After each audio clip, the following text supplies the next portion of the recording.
ইসলামাবাদে Iran ও যুক্তরাষ্ট্র প্রতিনিধিদের সঙ্গে বৈঠক করে আলোচনা শুরুর কথা জানালেন শেহবাজ শরীফ। লেবাননে হামলা না থামলে সমঝোতা নয়, বার্তা তেহরানের। পেট্রোল অকটেনের জন্য রাজধানীতে ফুয়েল পাস অ্যাপ ব্যবহার শুরু। হোঁচট খাচ্ছেন গ্রাহকদের অনেকে। সীমাবদ্ধতা দূর করতে সময় চায় কর্তৃপক্ষ।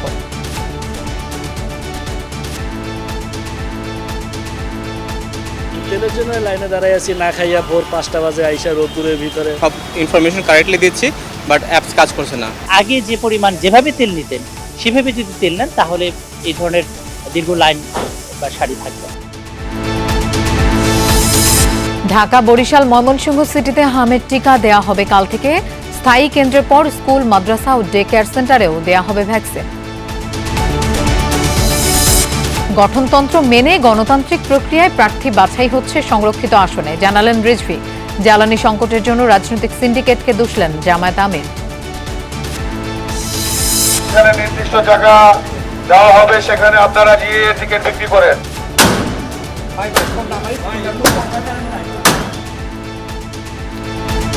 রাজধানীতে অনুমোদনহীন বাস কাউন্টার অপসারণে ডিএসসিসির অভিযান। ফুটপাতে উচ্ছেদ অভিযানের সপ্তাহ না পেরোতেই ফিরল আগের চেহারা।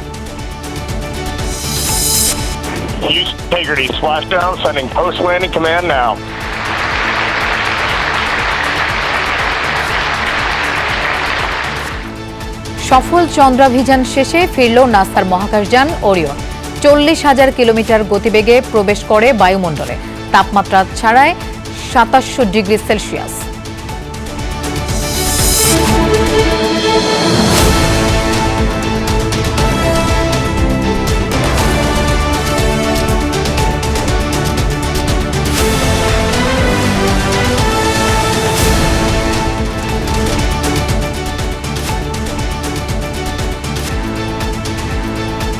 শুভেচ্ছা, আমন্ত্রণ সন্ধ্যার বাংলাদেশের আয়োজনে আপনাদের সঙ্গে থাকছি আমি মৌসুমী আহমেদ লোপা। এতক্ষণ শিরোনাম দেখছিলাম। পুরো বিশ্বের নজর এখন ইসলামাবাদে। বহুল আলোচিত শান্তি আলোচনা শুরু হয়েছে। তার আগে যুক্তরাষ্ট্র ও ইরানের প্রতিনিধিদের সাথে পৃথক বৈঠক করেছেন পাকিস্তানের প্রধানমন্ত্রী শেহবাজ শরীফ। গঠনমূলক আলোচনায় অংশগ্রহণের জন্য দুদেশের প্রশংসা করেন তিনি।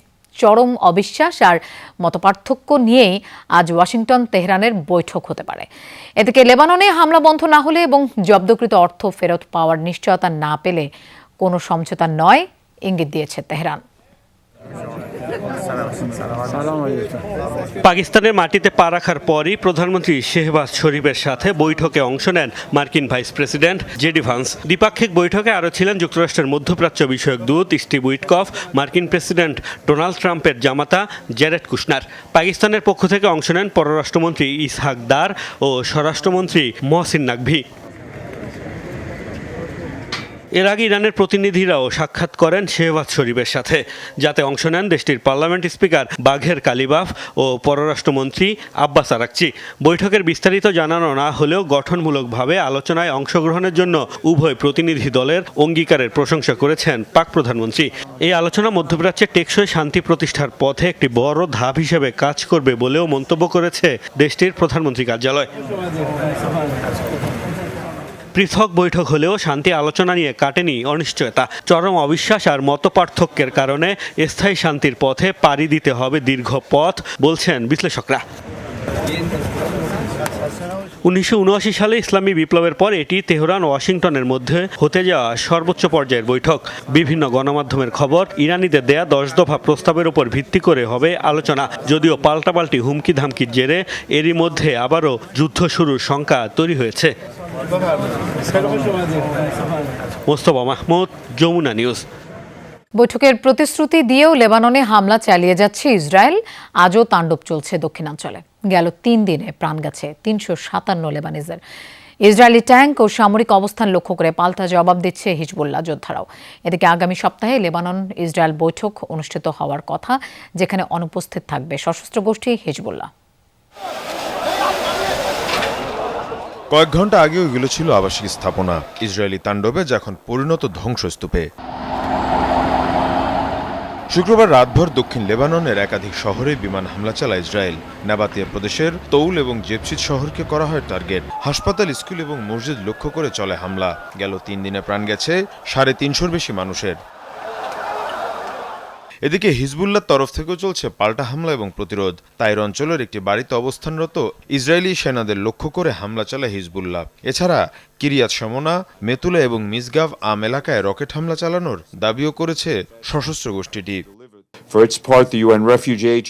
লেবানন পরিস্থিতির আরও অবনতি হচ্ছে। 2 মার্চ থেকে লেবাননে নিহত মানুষের সংখ্যা প্রায় 1900 জনে পৌঁছেছে। আহতের সংখ্যা 6000 জনেরও বেশি। অন্যদিকে আন্তর্জাতিক পর্যায়ে চলছে শান্তি আলোচনার প্রচেষ্টা। বিভিন্ন দেশ এবং মধ্যস্থতাকারীরা দুপক্ষকেই সংযম দেখানোর আহ্বান জানিয়েছেন। নতুন করে বৈঠকের প্রতিশ্রুতিও পাওয়া গেছে। আগামী মঙ্গলবার অনুষ্ঠিত হবে লেবানন ইসরায়েল বৈঠক। ওয়াশিংটনে মুখোমুখি হবেন প্রতিনিধিরা। লেবাননের প্রেসিডেন্ট জোসেফ আউনের আহ্বানে বৈঠকে রাজি হয়েছে তেল আবিব। তবে লেবানিজ সরকারের সাথে আলোচনা হলেও হিজবুল্লাহর সাথে সংলাপে রাজি নয় তেল আবিব। এ অবস্থায় হিজবুল্লাহ ছাড়াই বৈঠকের উদ্যোগের বিরুদ্ধে ব্যাপক বিক্ষোভ হয়েছে লেবাননে। মীর মুশফিকা হাসান, যমুনা নিউজ। ইরানকে নতুন আকাশ প্রতিরক্ষা ব্যবস্থা পাঠানোর পরিকল্পনা করছে চীন। মার্কিন গোয়েন্দা সূত্রে এই তথ্য প্রকাশ পেয়েছে।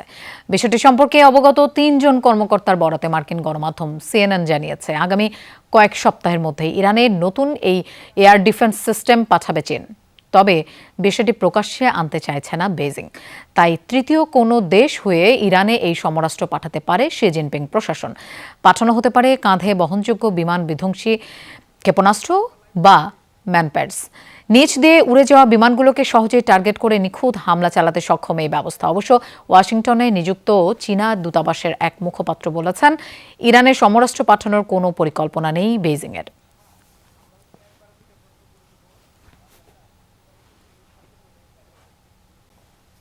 জ্বালানি তেলের চলমান সংকটের মাঝে শুরু হলো ফুয়েল পাস অ্যাপের ব্যবহার।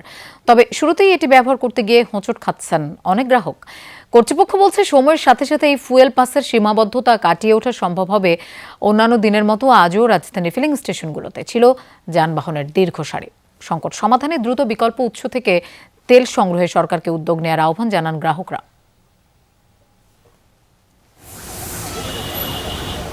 রাজধানীর 2টি ফিলিং স্টেশনে পরীক্ষামূলকভাবে চালু হয়েছে ফুয়েল পাস। পাম্পে প্রবেশ ও বের হওয়ার পথে এবং গ্রাহকদের দীর্ঘসারির মাঝখানে টানানো ব্যানারে দেয়া আছে কিউআর কোড। স্ক্যান করলেই মোবাইল অ্যান্ড্রয়েড অ্যাপ ডাউনলোডের লিঙ্ক মিলছে। যদিও শুরুতেই হোঁচট খাচ্ছেন গ্রাহকরা। অ্যাপ নিয়ে বিস্তর অভিযোগ রয়েছে তাদের। নিবন্ধিত মোটরসাইকেলের তথ্য দিলেও তা অ্যাপটি নিচ্ছে না। দীর্ঘ সময় চেষ্টা করেও অনেকে রেজিস্ট্রেশন করতে পারেননি। অ্যাপটি আরও সহজ করার তাগিদ দেন গ্রাহকরা।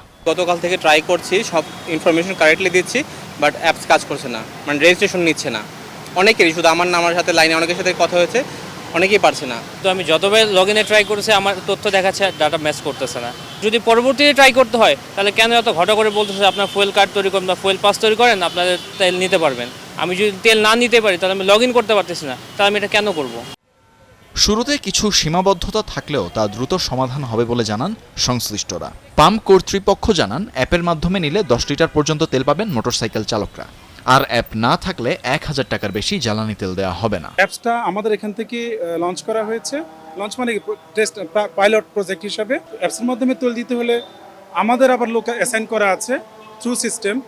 ওই মোবাইলও কিউআর কোড আছে। সো দুটো কিউআর কোড ম্যাচ করে আমরা এখান থেকে তেলটা দেই। যারা অ্যাপসে তেল নিচ্ছেন তাদেরকে আমরা দিচ্ছি 10 লিটার। আর যারা স্বাভাবিকভাবে নিচ্ছেন আগের মতো, তাদের জন্য 1000 টাকা এটা রয়ে গিয়েছে। অন্যান্য দিনের মতো শনিবারও ফিলিং স্টেশনগুলোতে ছিল তেলের জন্য যানবাহনের দীর্ঘ অপেক্ষার সারি। দিনের একটি বড় অংশই কেটে যাচ্ছে তেলের জন্য। তেলের জন্য লাইনে দাঁড়াই আছি, না খাইয়া ভোর 5টা বাজে আইসা রোদ্দুরের ভিতরে 4-5 ঘন্টা থাকার পরে পাম্প বলে তেল নাই। তা আমাদেরকে সরকার এরকমভাবে কষ্ট না দিয়ে বইলা দেখ যে তেল নাই। অফিসে আমাদের এটা নিয়ে অনেক হ্যারাসমেন্টের শিকার হতে হচ্ছে। তো প্রতিদিন তার অফিসে এটা আমাদের কন্টিনিউ করবে না। সরকার বলে তেল আছে, এই তেলগুলা কোথায় গেল? মানুষের সিন্ডিকেট করে কত নিছে তেল বলে। জ্বালানি মন্ত্রণালয়ের দাবি, তেলের সরবরাহ স্বাভাবিক রয়েছে, তবে প্যানিক বাইং এর কারণে কৃত্রিম সংকট তৈরি হচ্ছে। সবাই কিন্তু তেল পাচ্ছেন না এমন না, কিন্তু বিষয়টা হচ্ছে তিনি দীর্ঘক্ষণ লাইনে দাঁড়িয়ে থেকে তেল নিচ্ছেন। তো তেল যেহেতু পাচ্ছেন, সুতরাং আমার তো সংকট নেই। তো তিনি যদি সচেতন হন, তিনি যদি অতিরিক্ত মজুদ না করার চিন্তা করেন এবং তিনি আগে যে পরিমাণ যেভাবে তেল নিতেন সেভাবে যদি তেল নেন, তাহলে এই ধরনের দীর্ঘ লাইন বা সারি থাকবে। ভর দুপুরে গ্রাহকদের দীর্ঘ সারি সামলাতে ফিলিং স্টেশনগুলোতে দেখা দেয় বিশৃঙ্খলা। তানভীর মৌসুম, যমুনা নিউজ, ঢাকা। আজ ইসলামাবাদে বহুল আলোচিত শান্তি আলোচনা শুরু হয়েছে ইরান এবং মার্কিন যুক্তরাষ্ট্রের মধ্যে।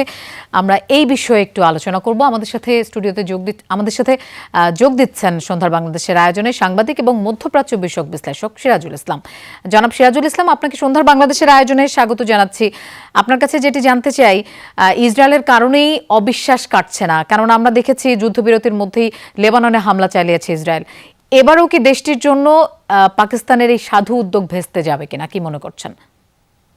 আপনাকে ধন্যবাদ যমুনা টেলিভিশনের সমস্ত দর্শক শ্রোতাকে। আপনি যে প্রশ্ন করছেন একেবারেই খুব সঠিক প্রশ্ন, এবং সঠিক আপনার প্রশ্নের ভিতরে কিন্তু জবাব আছে। সেটা হচ্ছে যে এই যুদ্ধটা শুরু হয়েছে ইহুদিবাদী ইসরায়েলের জন্য, এবং ইসরায়েলের কারণেই এই যুদ্ধবিরতির যে আলোচনা বা যুদ্ধ অবসানের আলোচনা বা শান্তি প্রক্রিয়া যেটা শুরু হয়েছে, এইটা ভেস্তে যাওয়ার যথেষ্ট কারণ আছে।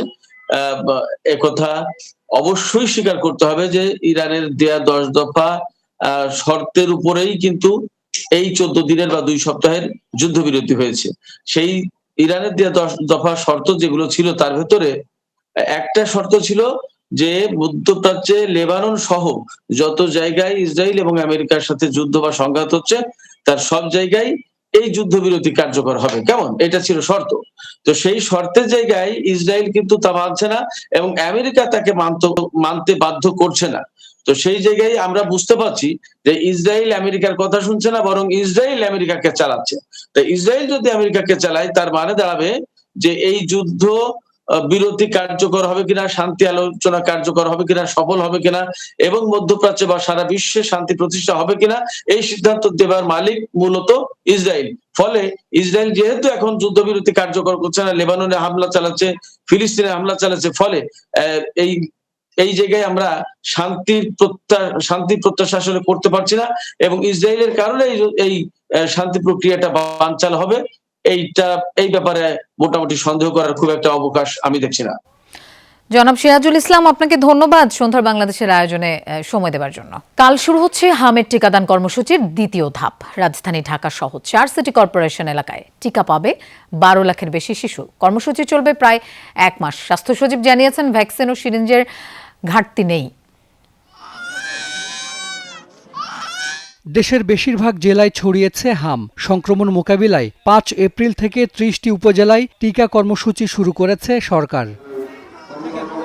সংক্রমণ বেশি থাকলেও প্রথম ধাপে রাজধানী ঢাকায় টিকা দেয়া হয়নি। শুরু হচ্ছে রোববার। উত্তরে প্রায় 5 লাখ এবং দক্ষিণে 4.5 লাখের বেশি শিশু পাবে এই টিকা। কেন্দ্র থাকবে 1100-র বেশি। টিকা দেয়া হবে 11 মে পর্যন্ত।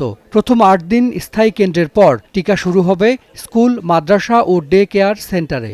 এখানে এই যে টার্গেট পপুলেশনটা অনেক বড়, 6 মাস থেকে 5 বছর পর্যন্ত, এবং প্রথম দিকে যে সেশনগুলো হবে বা ইনিশিয়াল ডেজ গুলাতে টিকাদান কেন্দ্রগুলোতে রাশটা খুব বেশি হবে। এই রাশটা ম্যানেজ করা, কে টিকা পাবে এবং কে টিকা পাবে না, এই ব্যাপারে ভ্যাকসিনেটর বা সুপারভাইজার যারা আছেন, এটা তাদের জন্য একটা বড় চ্যালেঞ্জ। ঢাকা ছাড়াও একই দিনে টিকা দেয়া হবে বরিশাল ও ময়মনসিংহ সিটি কর্পোরেশন এলাকায়। টিকা কর্মসূচি চলবে সকাল 8টা থেকে বিকেল 4টা পর্যন্ত। কিছু কেন্দ্রে সন্ধ্যার পরেও টিকা দেওয়ার ব্যবস্থা রাখা হয়েছে। আমাদের সিরিঞ্জের কোনো ঘাটতি নাই, টিকারও কোনো সমস্যা নাই। ইনশাআল্লাহ আমাদের সকল বাচ্চারা টিকা পাবে। আমরা এখন শুরু করছি ইমার্জেন্সি বেসিসে, এবং এটা আমাদের নিয়মিত ইপিআই কর্মসূচির সাথে আমরা একত্রিত হয়ে যাবে। স্বাস্থ্য বিভাগ জানিয়েছে 20 এপ্রিল থেকে সারা দেশে হামের টিকা দেয়া শুরু হবে। হাসান মিসবাহ, যমুনা নিউজ, ঢাকা। দেশে প্রতিদিনই বাড়ছে হামে আক্রান্ত রোগীর সংখ্যা। আক্রান্তদের মধ্যে বেশিরভাগই শিশু। দুপুরে উপসর্গ নিয়ে খুলনা মেডিকেলে এক শিশুর মৃত্যু হয়েছে। আর স্বাস্থ্য অধিদপ্তরের হিসেবে সকাল 8টা পর্যন্ত গেল 24 ঘন্টায় হাম ও উপসর্গ নিয়ে 2 জনের মৃত্যু হয়েছে। আর এ পর্যন্ত গেল 27 দিনে হাম ও রোগটি সন্দেহে মারা গেছেন 169 জন। এদিকে রোগটি ছড়িয়ে পড়ায় উদ্বিগ্ন অভিভাবকরা। চিকিৎসকরা আতঙ্কিত না হওয়ার আহ্বান জানাচ্ছেন বারবার। সবাইকে সচেতন হওয়ার পরামর্শ দিয়েছেন তারা। হাসপাতালের বেডে কাতরাচ্ছে ছোট ছোট শিশু। হামে আক্রান্ত হয়ে অসহায় চোখে তাকিয়ে থাকা মা বাবার চোখে মুখেও উদ্বেগ, উৎকণ্ঠা। খুলনা মেডিকেলে 24 ঘন্টায় প্রাণ গেছে এক শিশুর। এ সময়ে নতুন করে হাসপাতালটিতে ভর্তি হয়েছে 7 জন রোগী। রাজশাহী মেডিকেলে 24 ঘন্টায় হামের উপসর্গ নিয়ে 27 জন ভর্তি হয়েছে। গত জানুয়ারি থেকে এখন পর্যন্ত চিকিৎসাধীন 48 শিশুর মৃত্যু হয়েছে বলে জানিয়েছেন চিকিৎসকরা। ময়মনসিংহ বিভাগেও বাড়ছে আক্রান্তের সংখ্যা। শনিবার দুপুর 12টা পর্যন্ত ময়মনসিংহ মেডিকেলে নতুন করে রোগী ভর্তি হয়েছে আরও 27 জন। 24 দিনে হাসপাতালটিতে মৃত্যু হয় 10 জনের। হামের পরিমাণ এত পরিমাণ বেরোইছে যে আমরা ছিলাম 2 নম্বর ওয়ার্ডে, 2 নম্বর থেকে এখানে রিলিজ করে আবার এখানে দিছে। নিয়ে আসছিলাম ঠান্ডার কাশির জন্য, কিন্তু এখানে এসে হাম হয়ে গেছে। সেই চিকিৎসাটা সবাই মানসম্মত চিকিৎসা পাচ্ছে না, যে চিকিৎসাটা হামের পাওয়া উচিত ছিল। রংপুর বিভাগের বিভিন্ন হাসপাতালে গেল 24 ঘন্টায় ভর্তি হয়েছে 22 জন নতুন রোগী। প্রকোপ নিয়ন্ত্রণে বেশ কিছু উদ্যোগ নিয়েছে স্বাস্থ্য বিভাগ। বরিশাল শেরেবাংলা মেডিকেলে উপসর্গ নিয়ে নতুন রোগী ভর্তি হয়েছে 21 জন। বর্তমানে হাসপাতালটিতে চিকিৎসাধীন 110 জন। সিলেটে গত 24 ঘন্টায় বিভিন্ন হাসপাতালে নতুন করে ভর্তি হয়েছে 19 জন। নাটোরে হামের উপসর্গ নিয়ে আক্রান্তের সংখ্যা বাড়তে থাকায় উদ্বিগ্ন অভিভাবকরা। এই জেলায় এখন পর্যন্ত রোগীর সংখ্যা দাঁড়িয়েছে 152 জনে। গত 24 ঘন্টায় হাসপাতালে নতুন রোগী ভর্তি হয়েছে 21 জন। আর গায়ে লাল লাল রেশ বের হয়েছে, ডাক্তার দেখানোর পর বলছে গায়ে হাম বের হয়েছে।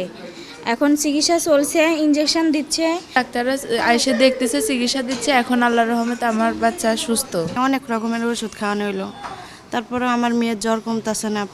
সংশ্লিষ্ট কর্মকর্তারা বলছেন, প্রতিদিন রোগীর সংখ্যা বাড়তে থাকায় কিছুটা উদ্বেগ তৈরি হলেও আতঙ্কিত হওয়ার কারণ নেই। একই সাথে সবাইকে সচেতন হওয়ার আহ্বান তাদের।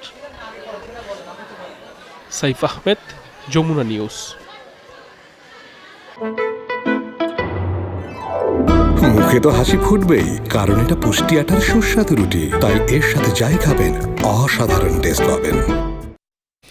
সংরক্ষিত 36 নারী আসনের বিপরীতে শত শত মনোনয়নপত্র উত্তোলন করছেন বিএনপির পদধারী নেত্রী থেকে শুরু করে বিভিন্ন শ্রেণী পেশার নারীরা।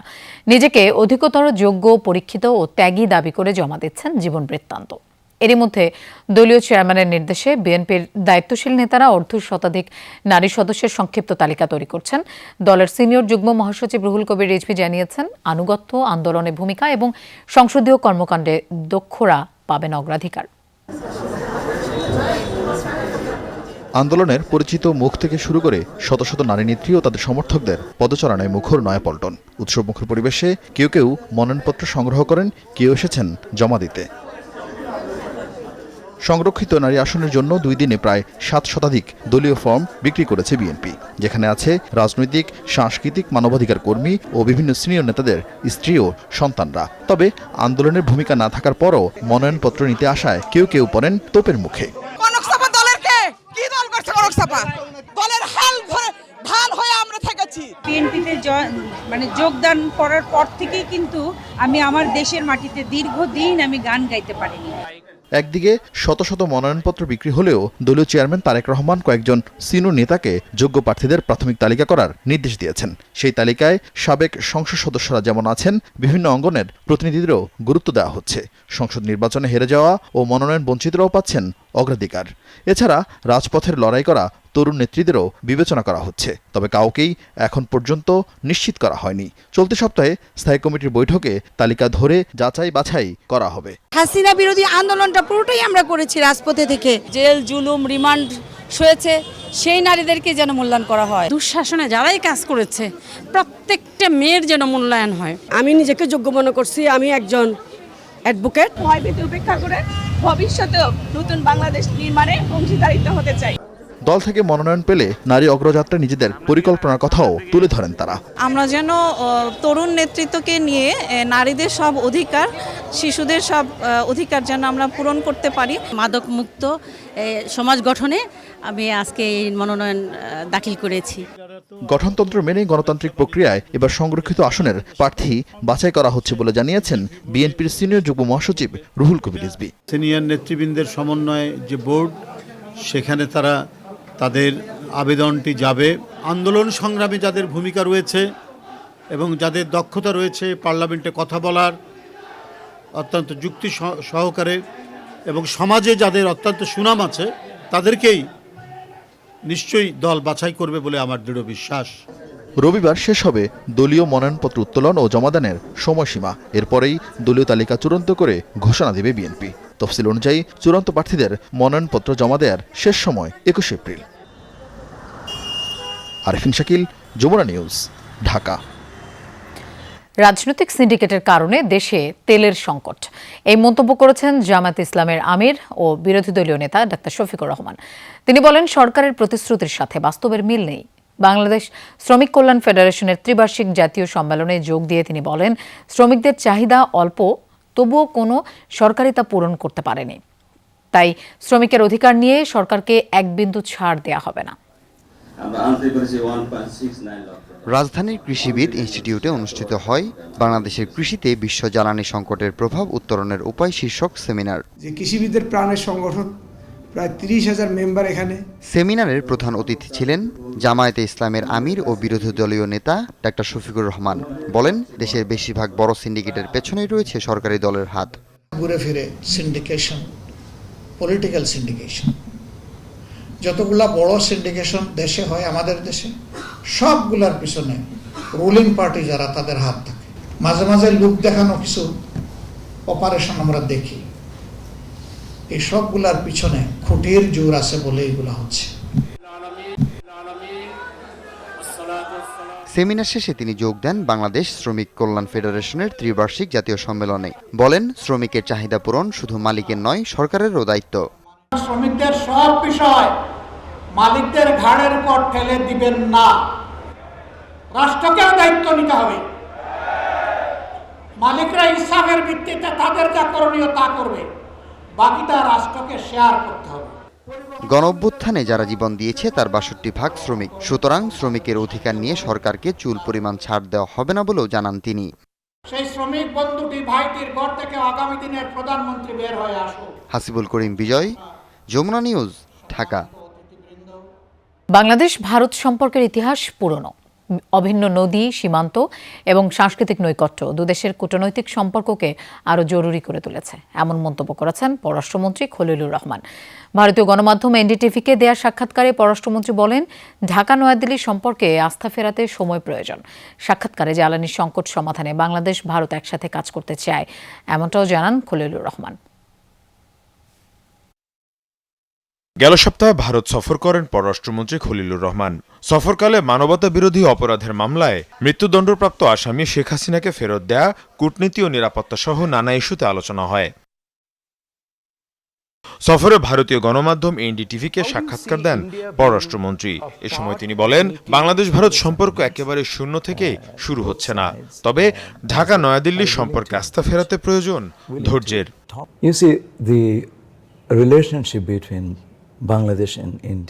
বাংলাদেশ ভারত সম্পর্ক একেবারে শূন্য থেকে শুরু হচ্ছে না, বরং অভিন্ন নদী, সীমান্ত এবং সংস্কৃতি দুই দেশের কূটনৈতিক সম্পর্ককে আরও প্রয়োজনীয় করে তুলছে। ধীর হলেও এই সম্পর্কের ভবিষ্যৎ নিশ্চিত হবে।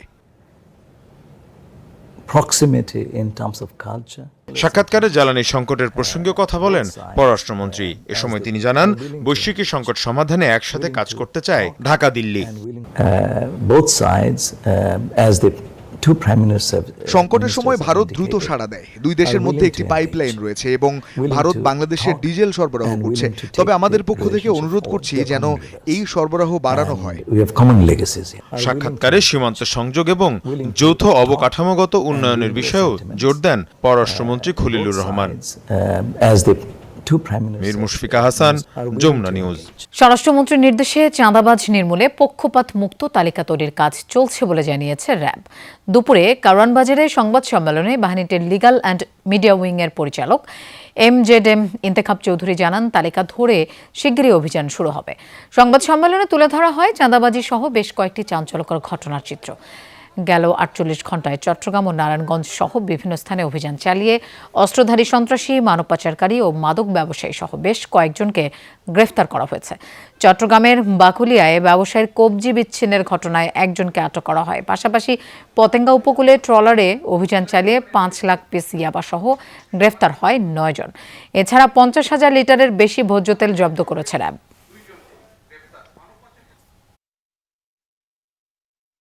শুধু মোটা দাগে আমরা অনেককে চাঁদাবাজ বলি, কিন্তু চাঁদাবাজির বিভিন্ন স্তর আছে এবং আমরা কিন্তু সবগুলো নিয়েই কাজ করছি।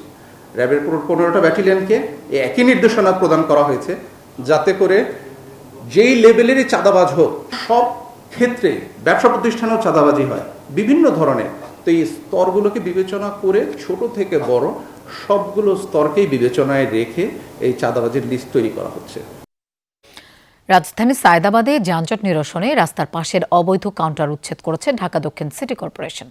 অনুমোদনহীন অর্ধশত কাউন্টার সিলগালা করেন নির্বাহী ম্যাজিস্ট্রেট। তবে সময় না দিয়ে সিলগালা করায় ক্ষোভ জানিয়েছেন বাস পরিবহন সংশ্লিষ্টরা। নগরে চলাচলে শৃঙ্খলা ফেরাতেই কঠোর অবস্থানের কথা জানায় ডিএসসিসি। গোলাপবাগ মোড় থেকে সায়দাবাদ দীর্ঘদিন ধরেই রাস্তার পাশে বাসের সারি সারি টিকিট কাউন্টার। এর ফলে যানজট আর পথচারীদের চলাচল অসহনীয় হয়ে উঠেছিল। ঢাকা দক্ষিণ সিটি কর্পোরেশন বলছে রাস্তার পাশের কাউন্টার স্থাপন পুরোপুরি অবৈধ। অযথা কেউ বাইরে বসে কোনো ধরনের টিকিট বিক্রি করা যাবে না। সড়কে শৃঙ্খলা ফেরানো আর যানজট নিরসনে আইন শৃঙ্খলা বাহিনীর সহায়তায় সায়দাবাদ বাস টার্মিনাল এলাকায় অভিযান চালায় দক্ষিণ সিটি কর্পোরেশন। অনুমোদনহীন কাউন্টার বন্ধ করে দেওয়া হয়। সপ্তাহখানেক আগেও কয়েকশো কাউন্টার সিলগালা করা হয়েছিল। আমরা বলছি আমরা কোনো সময় দেয় নাই যে এতগুলো স্টাফ আছে, এতগুলো কর্মচারী, তারা কি করে হাইব? তো ছোট টার্মিনালের ভিতরে এত গাড়ি কই ঢুকাইবো? ওটার ভিতরে যাওয়ার কোনো ব্যবস্থাই নাই। এখন যে আমরা এই যে ঘরগুলো নিয়ে অ্যাডভান্স দিয়ে আমরা টাকা দিয়ে রাখছি, এই টাকাগুলো তো আমাকে দিতে হবে। আবার আমরা অনেক জায়গাতে লোন নিয়ে রাখছি, এগুলো তো আমাকে দিতে হবে, এগুলো তো আমাকে দিতে হবে। এখন এগুলো আমরা ফায়সালা না করি, আমরা হঠাৎ করে আমাদের কমপক্ষে 2-3 মাস সময়। সড়কের পাশ থেকে টিকিট কাউন্টার টার্মিনালের ভিতরে নিয়ে যাওয়ার কথা জানান ম্যাজিস্ট্রেট। তিনি বলেন, নোটিশ দেওয়ার পরও নির্দেশনা অমান্য করা হচ্ছে। যদি এখনই কেউ আমাদের কাছে বলে যে আমরা পরিবহনের যে টিকিট সেটা বিক্রি করতে পারতেছি না, আমাদের সায়দাবাদ যে বাস টার্মিনাল আছে সেখানে আমরা এখনই ব্যবস্থা করে দেবো, অন্তত বসার জায়গা। আর আমাদের হয়তো দেখা যাচ্ছে যে আগামী কয়েকদিনের মধ্যে সমস্ত কাউন্টারগুলো নেওয়ার যে প্রক্রিয়া সেটা অলরেডি শুরু হয়ে গেছে। টার্মিনালের ভেতরে কাউন্টার স্থাপনে প্রত্যেকেই বরাদ্দ পাবেন বলে জানিয়েছে ঢাকা দক্ষিণ সিটি কর্পোরেশন। রাব্বি হোসেন, যমুনা নিউজ, ঢাকা। ঢাকার ফুটপাত দখলমুক্ত করতে ঘটা করে চালানো হয় অভিযান। বুলডোজারের গর্জন, ভাঙচুর, মামলা সবই হয়েছে, কেবল হয়নি কাজের কাজ। উচ্ছেদ অভিযানের পর আবারও দখল হয়ে গেছে ফুটপাত ও সড়ক। একদিকে জীবিকার প্রশ্ন, অন্যদিকে নগরবাসীর দুর্ভোগ। এই বাস্তবতার স্থায়ী সমাধান কি? বিস্তারিত জানাচ্ছেন রেদওয়ান আহমেদ।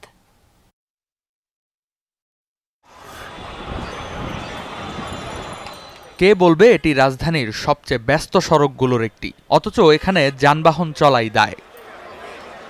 শুধু গুলিস্তানের এই সড়কটিই নয়, ফার্মগেট, নিউ মার্কেট, মিরপুর সহ বেশ কিছু এলাকার সড়ক জুড়ে দেখা মিলবে এমন ভাসমান দোকানের। ফুটপাত ছাড়িয়ে সড়কে চলে আসা দোকান আর হকারদের কারণে পথচারীদের হেঁটে যাওয়ার জায়গা নেই।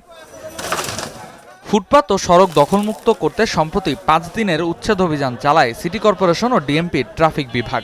অবৈধ স্থাপনা উচ্ছেদের সাথে 405টি মামলা আর শতাধিক দখলদারকে আটক করা হয়। কিন্তু অভিযান শেষ হতে না হতে পুরনো চেহারায় ফিরেছে ফুটপাত।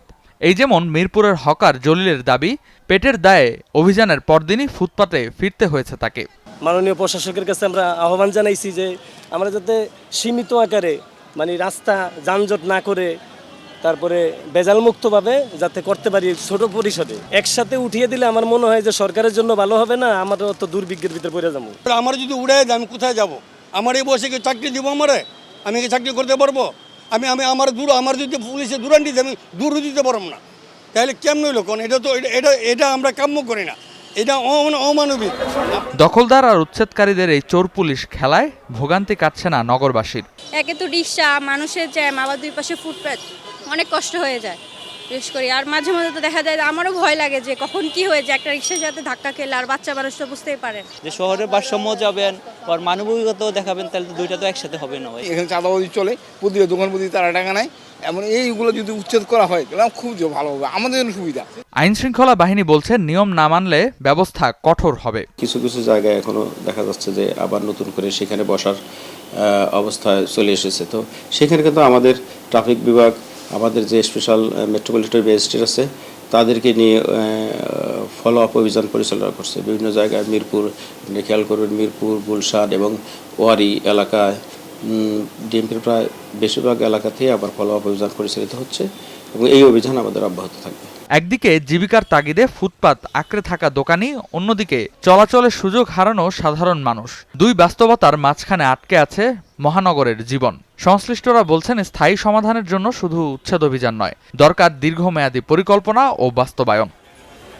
রেদওয়ান আহমেদ, যমুনা নিউজ, ঢাকা।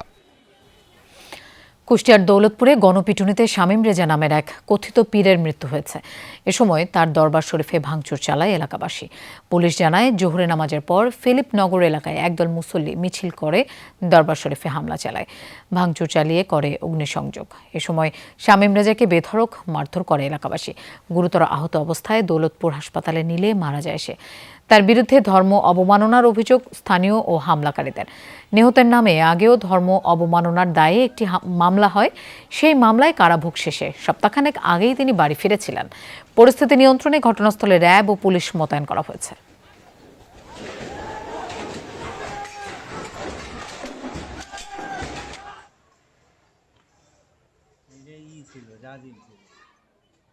দশ দিনের ঐতিহাসিক চন্দ্রাভিযান শেষে পৃথিবীতে ফিরলেন আর্টেমিস 2 মিশনের নভোচারীরা।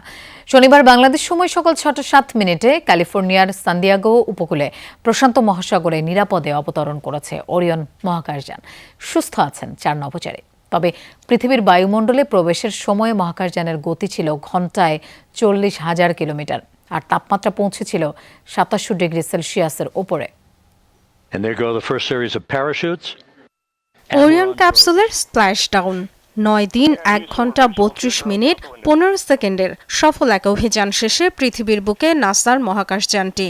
যুক্তরাষ্ট্রের পূর্বাঞ্চলীয় স্থানীয় সময় তখন শুক্রবার রাত 8:07। সফল চন্দ্রাভিযান শেষে নিরাপদে প্রশান্ত মহাসাগরে অবতরণ করল নাসার মহাকাশযান। পৌঁছেই মিশন কমান্ডার বার্তা পাঠিয়েছেন সুস্থ আছেন তিনি সহ 4 ক্রু। আর্টেমিস 2 মিশনের নভোচারীদের বের করে নিতে আগেই প্রস্তুত ছিল মার্কিন নেভির বিশেষ বোট। ক্যাপসুল অবতরণের পরই এগিয়ে যান নেভি সদস্যরা।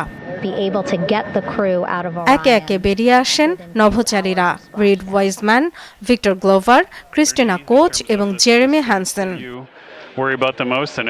অবতরণের পর ওরিয়ন ক্যাপসুল থেকে একটি নৌযানে নেওয়া হয় নভোচারীদের। সেখান থেকে হেলিকপ্টারে করে নেওয়া হয় মার্কিন নৌবাহিনীর জাহাজ ইউএসএস জন পি মুরথায়। করা হয় প্রাথমিক স্বাস্থ্য পরীক্ষা।